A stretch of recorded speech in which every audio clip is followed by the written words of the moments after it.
everyone, I'm Rincey and this is Rincey Reads. Today I'm going to be doing a review on Gone Girl by Gillian Flynn. This is a pretty popular novel, a lot of people have already read it, but I was kind of holding off on it partially because I wanted to wait for the hype to die down a little bit for me. But when the trailer or the teaser trailer for the movie that's coming out this fall was posted online, everyone was talking about it, and something about that actually made me want to finally pick up the book, so I did. In case you guys aren't aware, this book follows Nick and Amy. They are a married couple and it is their 5-year anniversary, and suddenly Amy goes missing from their home. You know, Nick gets a phone call from the bar that he owns and is basically told that his front door is wide open, so he returns home to investigate and see what's up, and he realizes that his wife is completely gone. And this book is basically just an investigation looking into what actually happened. Did Nick have something to do with his wife's disappearance, possibly murder? And I'm not really going to say much more than that because this is a mystery thriller. You know, the less you know, the better. The story goes back and forth between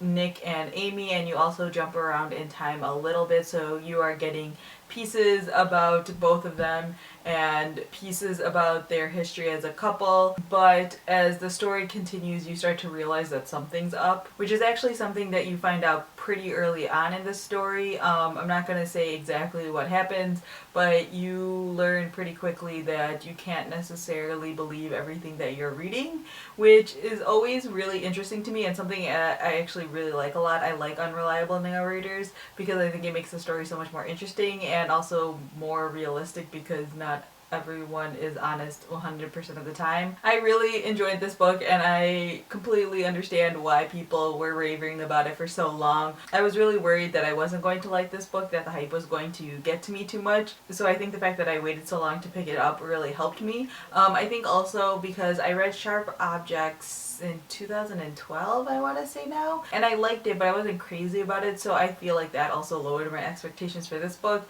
But I really enjoyed this book. It hooked me from the very beginning, and I wanted to know what the heck was going on with these people and what was actually going to be the conclusion of the story, because I definitely could not predict what was going to happen. It was very clear from the beginning that all bets were off with Gillian Flynn writing this book. Like, nothing that you think should happen or could happen was going to happen. You know, like a lot of people have talked about when it comes to this story, the main characters are super unlikable, and I am 100% okay with that. I would say my favorite character in this book is probably Margot, because she does seem to be slightly more likable and more quote-unquote normal than the other characters, or the main characters, Nick and Amy. And I feel like whatever you feel in part 1 of the story, you will feel differently in the rest of the story, because you're constantly going to be gathering new information and you will change your mind, or at least I changed my mind a lot about these characters throughout the book, but that's part of the fun of the book, I feel like. I definitely didn't predict anything that happened in this book. I didn't see any of those twists coming, and I really enjoyed it for that. So now for the slightly more spoilery section,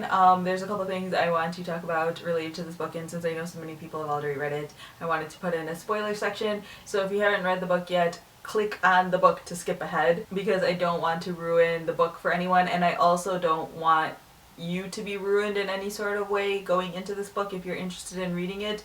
It's again a book that definitely works best when you know nothing about it, so definitely click the book and skip ahead to the end of the video. So like I said, I didn't see any of the twists coming. I didn't expect the entire diary to be a lie from part 1. If you follow me on Goodreads, you would have seen that at the end of part 1 I talked about how much I absolutely hated Nick, and then you find out that everything was basically a lie, and while I didn't necessarily like Nick, I definitely hated him less.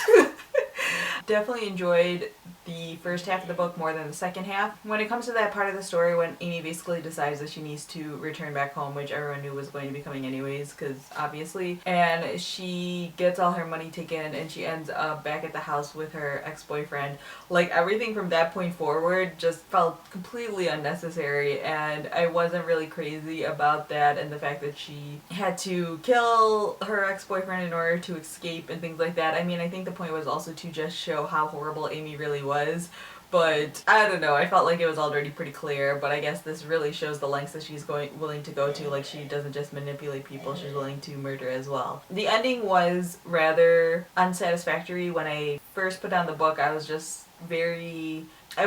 felt off about the ending, but then the more I thought about it, the more I realized that the ending really did fit it pretty well. You're supposed to feel off about it, and this entire book is off, so it makes sense that the ending would also make you feel a bit off. I felt like if, you know, Amy got justice or Nick got justice or anything like that, it would have felt a little bit more cheap and it wouldn't have felt quite so real. But the fact that they both sort of have to play into this game and no one is really sure what's truth and what's lies just really fits in with the way everything else in this book is really set up. So I really appreciated that. In the end, I gave this a 4 out of 5 stars and I definitely consider it one of my favorite books that I've read so far this year. If you haven't read this book yet, I do recommend it, but if you're one of those people who gets really cranky about unlikable characters, then don't read this, but I really think people need to get over that. Now that I have a better sense of what Gillian Flynn is like, I kind of want to reread Sharp Objects, but that was also a pretty disturbing book, so I kind of don't want to reread it. But I still have yet to read Dark Places, so maybe I'll pick that up one of these days and read that one. So yeah, those are my thoughts on Gone Girl. Feel free to leave your comments down below letting me know what you guys thought of it. If you are going to talk about anything spoilery, try to put like a spoiler